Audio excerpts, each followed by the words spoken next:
Donc on a fait l'acide méthanoïque, l'acide éthanoïque. On fait avec 3 atomes de carbone. C, C et C. Je fais comme ça, O, OH, H2 et H3.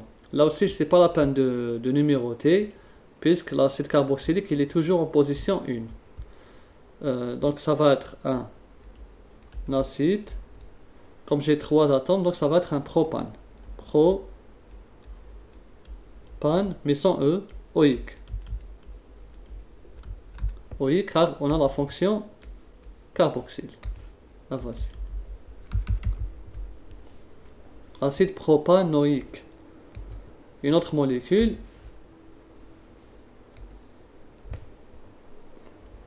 Je vais faire cette fois-ci avec 4 atomes. Donc ça va être CH3,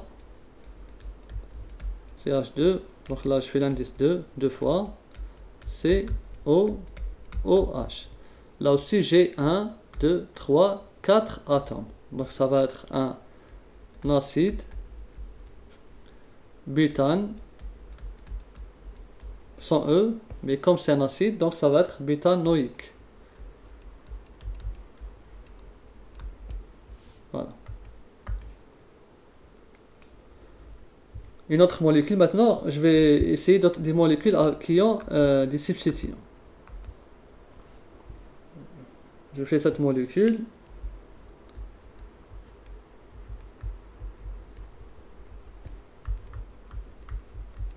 La voici.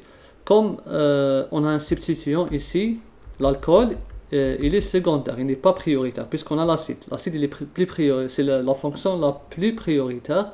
Donc tout ce qui reste devient secondaire. Ici, je dois numéroter. Parce que j'ai un substituant. Donc je dois connaître la position de l'hydroxyde. Donc ça va être 1. Je vais commencer 1, 2, 3, 4. Donc la molécule, cette molécule, son nom est, je commence comme d'habitude, acide.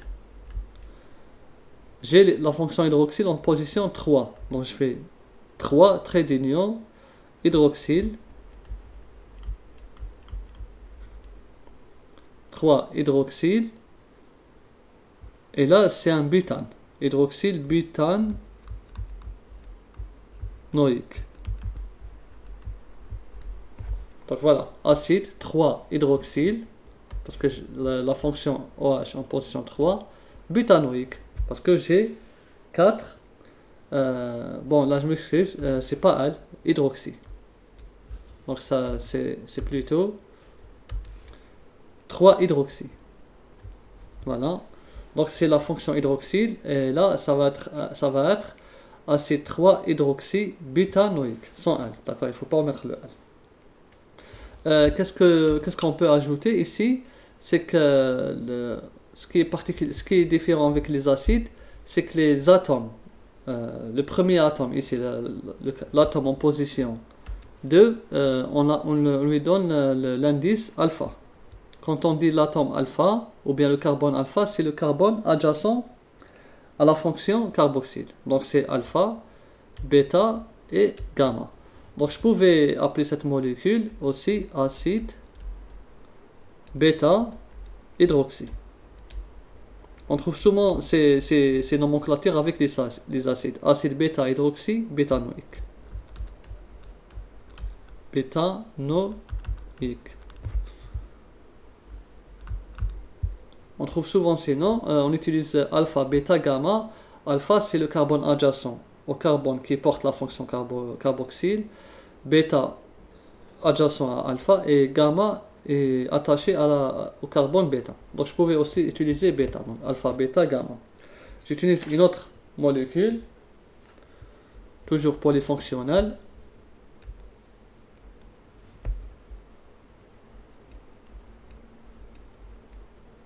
La voici. Donc c'est un COOH. Ici, j'ai une double liaison. Et là, j'ai un CHO. Donc, je pense que vous arrivez à voir ça. Donc là, c'est une molécule polyfonctionnelle. L'acide, il est majoritaire, c'est le prioritaire, rien à dire. Maintenant, il faut numéroter car on a des substituants. Donc ça va être 1, 2, 3, 4, 5, 6. Là, vous voyez, c'est l'aldéhyde. C'est la fonction aldéhyde, elle n'est pas prioritaire. Maintenant, je donne le nom, je commence. Comme d'habitude, acide.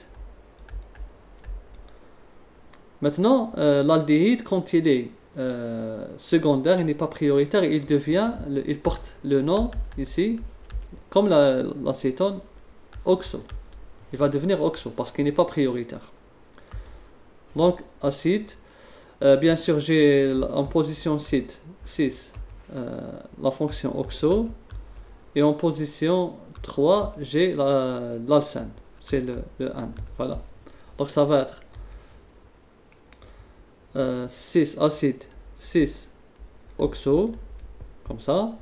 C'est une molécule avec 6 atomes de carbone, donc ça va être oxo X. Là, j'ai la position 3, donc ça va être X xène, comme ça. Xénoïque. Ouais. Donc là, c'est accent aigu. Et là, sans E. D'accord? Ici, il n'y a pas de E. Il n'y a pas de E car on a la voyelle qui vient juste après. Donc, et là, c'est aigu. C'est pas grave. D'accord? Donc, ça va être acide 6 oxo X 3 énoïque. Comme ça. Énoïque. On fait un autre type de molécule.